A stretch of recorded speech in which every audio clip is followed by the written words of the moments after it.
ತರಗತಿಯಲ್ಲಿ ಓದುತ್ತಿದ್ದೇನೆ. ನನ್ನ ಶಾಲೆಯ ಹೆಸರು ಸರ್ಕಾರಿ ಹಿರಿಯ ಪ್ರಾಥಮಿಕ ಶಾಲೆ. ಸಂವಿಧಾನದಲ್ಲಿ ಬರುವ ಮೂಲಭೂತ ಕರ್ತವ್ಯದ ಬಗ್ಗೆ ಪರಿಚಯ ಮಾಡುತ್ತಿದ್ದೇನೆ.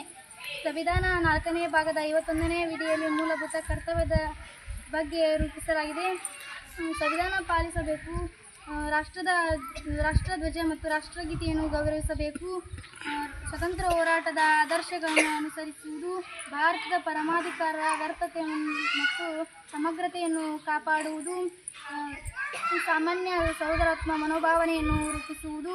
ನಮ್ಮ ಸಮ್ಮಿಶ್ರ ಸಂಸ್ಕೃತಿ ಹೆಮ್ಮೆಯ ಪರಂಪರೆಯನ್ನು ರೂಪಿಸುವುದು. ಅರಣ್ಯ, ಸರೋವರ, ನದಿ ಮತ್ತು ವನ್ಯಜೀವಿಗಳು ಸೇರಿದಂತೆ ನೈಸರ್ಗಿಕ ಪರಿಸರವನ್ನು ರಕ್ಷಿಸುವುದು. ವೈಜ್ಞಾನಿಕ ಮನೋಭಾವನೆ, ಮಾನವೀಯತೆ, ಜಿಜ್ಞಾಸ ಮತ್ತು ಸುಧಾರಣಾ ದೃಷ್ಟಿಯನ್ನು ಬೆಳೆಸುವುದು. ಸಾರ್ವಜನಿಕ ಆಸ್ತಿ ಪಾಸ್ತಿಯನ್ನು ರಕ್ಷಿಸುವುದು.